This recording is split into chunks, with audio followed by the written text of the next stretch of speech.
안녕하세요. 60대 초반이고 퇴직한 지 몇 년 된 가장입니다. 제 나이대의 대한민국 남자라면 대부분 저랑 같을 것 같습니다. 젊었을 때는 돈 버느라고 세월 가는지 모르고 앞만 보면 살다 보면 어느새 머리는 희끗해지고 주름만 깊어지는 아저씨가 되어버리지요. 아내와 아이들을 위해 일만 하다 보니 생활은 그렇게 부족하지 않지만 아이들과의 관계도 친밀하지 못하고 아내와의 사이도 그렇게 좋지 않은 경우가 대부분이잖아요. 저와 아내의 사이가 그렇게 나쁜 것은 아니지만 그렇게 좋은 것도 아닙니다. 아이들은 다 컸다고 다들 밥벌이 찾아서 나가 살고 이제 아내와 둘이 잘 지내보고 싶은데 아내는 집에서 하루 종일 저랑 같이 있기 싫다는 티를 냅니다. 퇴직 후 첫 몇 달간은 그러지 않았는데 얼마 지나지 않아 등산이라도 갔다 와라, 친구들이라도 만나고 와라 저와 집에 둘이 있는 시간이 많아진 게 싫었나 봅니다. 그동안 돈만 버느라 마땅한 취미도 없고 저는 그래도 공무원 연금으로 생활이 가능하지만 친구들 대부분은 아직도 일을 하고 있는 경우가 많아서 낮에 만날 친구도 별로 없습니다. 아내의 등살에 못 이겨 산에도 가보고 공원에도 가보고 하지만 혼자서 뭘 하려고 하니 금방 재미가 없어지더라고요. 아내에게 같이 등산이라도 다니자고 했지만 아내는 집에서도 같이 있는데 나가서라도 따로 있고 싶다며 제가 등산을 가지 않고 집에 있는 날에는 아내는 어떻게 해서든 약속을 만들어서 집을 나갔습니다. 아내는 제가 퇴직하기 10여 년 전부터 전업주부를 하면서 시간이 남을 때는 취미활동도 하고 모임도 가져서 주위에 아는 사람이 많아 나가서 할 게 많은가 보더군요. 아내가 밖에 나가 지인과 만날 때 집에 혼자 있으면 제 자신이 불쌍하고 처량해졌습니다. 그렇게 1년 정도 지났을 때였습니다. 하루는 아내가 모임에서 사람들이 온다며 저보고 나갔다 오라고 하더군요. 마땅히 갈 곳이 없어 그냥 방 안에서 혼자 있겠다고 했지만 여자들끼리 모임인데 제가 있으면 부담스럽다며 돈 10,000원 쥐어주며 저를 내쫓았습니다. 저는 정말 너무나 비참했고 집 근처 카페에 가서 커피 한잔 하면서 들고 나간 책을 보며 시간을 때울 수밖에 없었습니다. 아내가 저녁 7시 이후에 들어오라고 해서 밥도 못 먹고 있다가 너무나 배가 고파서 7시가 간 넘어서 집에 들어갔습니다. 손님들이 다 간 줄 알았는데 아직 안 간 손님이 있었고 아내는 왜 연락도 없이 들어왔느냐며 저를 긁어보았습니다. 아직 안 간 손님은 긴 생머리에 단아하게 생긴 40대 정도의 여성이었고 옷가짐이나 하는 행동이 되게 여성스러워 보였습니다.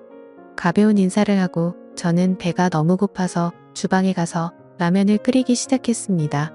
아내는 손님 있는데 라면을 끓이냐면서 저를 나무랐고 저도 그때 서러움이 폭발해서 밥을 차려주지 못할 망정 이 시간까지 밥도 못 먹고 밖에 있다 들어온 남편에게 그게 할 얘기냐고 화를 냈습니다. 우리가 싸우는 소리를 듣자 그녀는 당황해하며 황급히 자리에서 일어났고 아내의 잔소리를 들으며 저는 라면을 먹을 수밖에 없었습니다. 그날 이후로 그냥 아내를 꼴도 보기 싫어서 알아서 밥을 차려 먹고 그냥 집 밖을 하염없이 돌아다녔습니다. 할 것도 없고 갈 곳도 없었지만 아내랑 계속 있으니 아내도 저도 너무나 스트레스를 받았기 때문에 어쩔 수 없었습니다. 그렇게 몇 주가 흘렀을 때였습니다. 그날도 혼자 걷다가 공원 벤치에 앉아서 멍하니 하늘만 쳐다보고 있었습니다. 그동안 가정을 위해서 열심히 살았는데 퇴직을 하고 나니 찬밥 신세가 된 제 모습이 처량했습니다. 하늘은 막대 맑고 눈부신데 제 삶은 우중충하고 끝을 향해 점점 시들어가는 느낌에 너무나도 슬펐습니다. 계속 그렇게 앉아있다가는 더 우울해질 것 같아서 벤치에서 일어나려 하는데 저 멀리서 단아한 여성이 걸어오는 것이 보였습니다.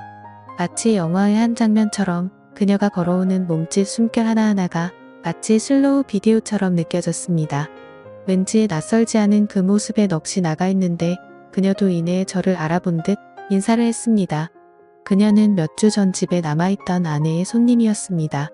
서로 짧은 인사를 나누었고 몇 마디 나눈 후에 아쉽지만 그녀를 떠나보낼 수밖에 없었습니다. 그녀와 공원에서 마주친 후로 제 심장이 쿵쾅쿵쾅거리고 설레는 것을 느낄 수가 있었습니다. 마치 제가 젊은 시절로 돌아간 것 같았습니다. 그녀의 단아한 모습과 지나치며 맡았던 그녀의 향기가 잊혀지지 않았습니다. 그날 이후로 매번 그 공원의 그 벤치를 찾아갔습니다. 남는 게 시간이고 아내와 집에 있어봤자 트러블만 생기는 걸 알기에 혹시나 한 번이라도 그녀와 마주치길 기대하면서 그 공원으로 출퇴근을 했습니다. 책과 따뜻한 차를 가지고 가서 몇 시간씩 그 벤치에 앉아 있었습니다.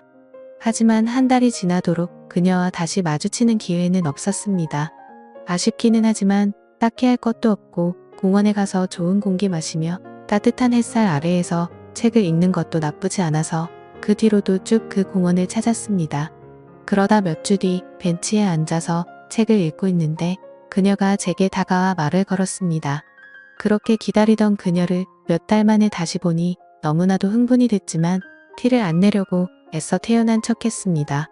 그녀는 가볍게 인사를 나눈 뒤 그날은 시간이 좀 있는지 제 옆자리에 앉았고 제가 읽던 책에 대해서 물어보았습니다. 그녀도 소설책 읽는 걸 좋아한다고 했습니다. 그동안 돈을 버느라 다른 취미 활동은 할 수 없었지만 출퇴근하는 지하철에서 소설책을 많이 보던 저였기에 책에 대해서 이야기할 것은 많았습니다. 저는 미국 고전 소설을 잘 보는 편인데 그녀는 일본 소설을 좋아하더군요. 서로의 관심책에 대해서 이야기를 하다 보니 시간 가는 줄도 모르고 몇 시간을 이야기했던 것 같았습니다. 어느새 하늘은 알록달록하게 노을이 지고 이제 가야 할 시간이라며 자리에서 일어섰습니다. 저는 아쉬움을 뒤로한 채 그녀를 보내줬습니다. 그 다음 날도 그 다다음 날도 벤치에 앉아서 책을 봤지만 그녀를 볼 수 없었습니다. 집 앞에 중고 서점이 있는데 방문을 했습니다. 그녀가 얘기했던 일본 여작가가 생각이 났고 다행히 그 작가의 소설이 있어서 하나 구입했습니다. 그 책을 읽으니 그녀의 생각이 더 많이 났고 그렇게 그 작가의 소설을 세 번째 읽던 때였습니다. 그날은 왠지 아침부터 기분이 좋았는데 그날 다시 그녀를 만날 수가 있었습니다. 제가 보던 책을 확인하더니 소녀처럼 웃기 시작했고 자신의 가방에서 제가 전에 읽던 소설책을 꺼내 보이더군요. 그녀는 서로 좋아하는 작가의 소설을 읽고 이야기를 나누는 독서 모임을 하면 어떻게 했냐고 하더군요. 지난번 우리 집에 왔을 때 사실 아내와 다른 여자분들과 미술 모임이었는데 자기는 여러 사람을 만나는 게 익숙하지 않아서 모임을 나가지 않고 있는데 저랑은 왠지 편하게 모임을 할 수 있을 거라면서 그 뒤로 매주 일주일에 2번씩 만나서 독서 모임을 이어나갔습니다. 저는 남는 게 시간이라 하루 이틀이면 소설책 한 권을 다 볼 정도였고 그녀도 책 읽는 걸 좋아해서 이틀에서 3일에 한 권씩 읽기 시작했습니다. 그렇게 매주 그녀와 만나다 보니 우리는 급격하게 친해지기 시작했습니다.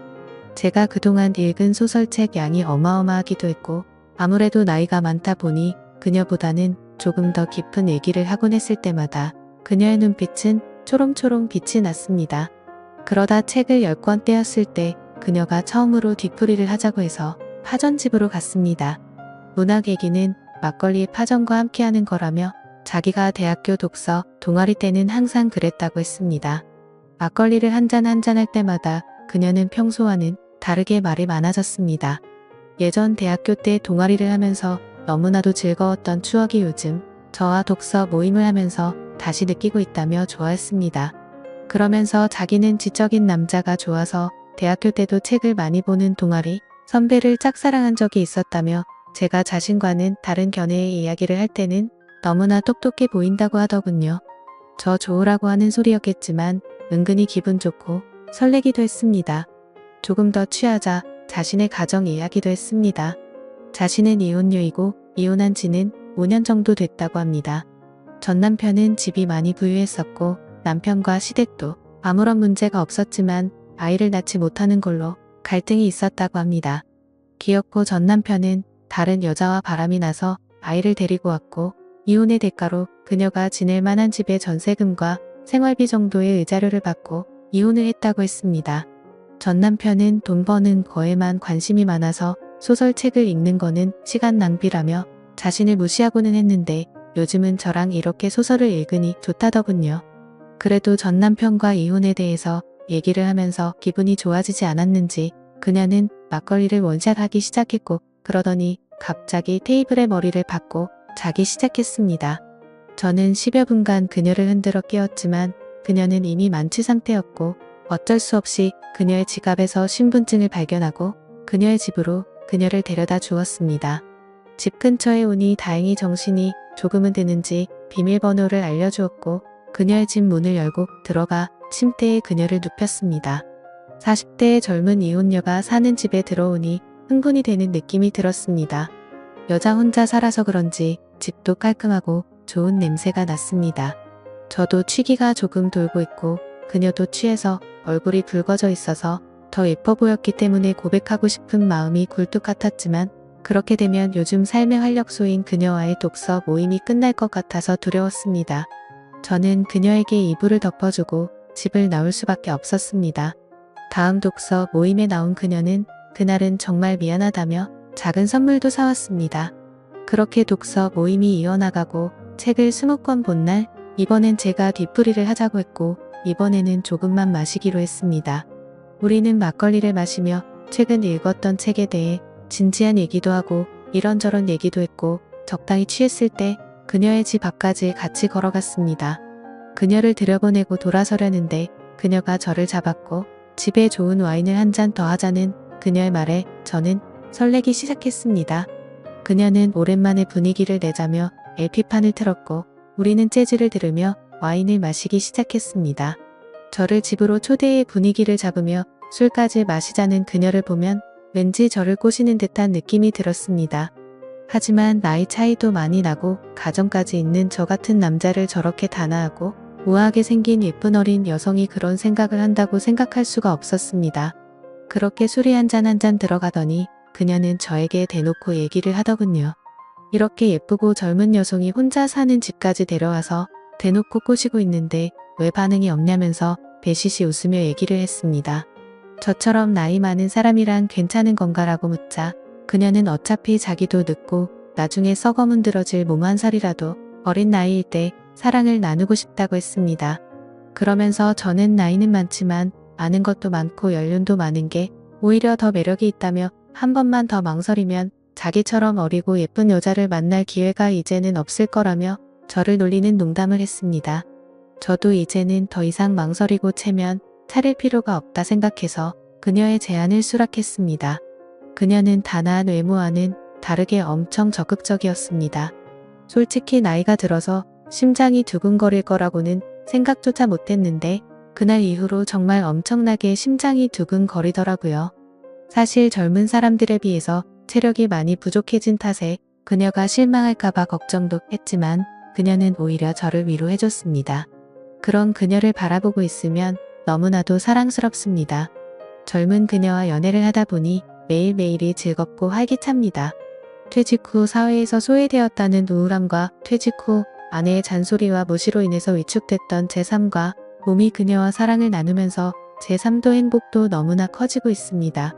제 또래의 위축된 많은 대한민국의 퇴직남들이 저처럼 좋은 기회에 다시 사랑을 하며 행복한 생활을 할 수 있는 제2의 인생이 꼭 있기를 바라겠습니다. 지금까지 제 사연을 들어주셔서 감사드립니다. 구독과 좋아요 부탁드려요. 감사합니다.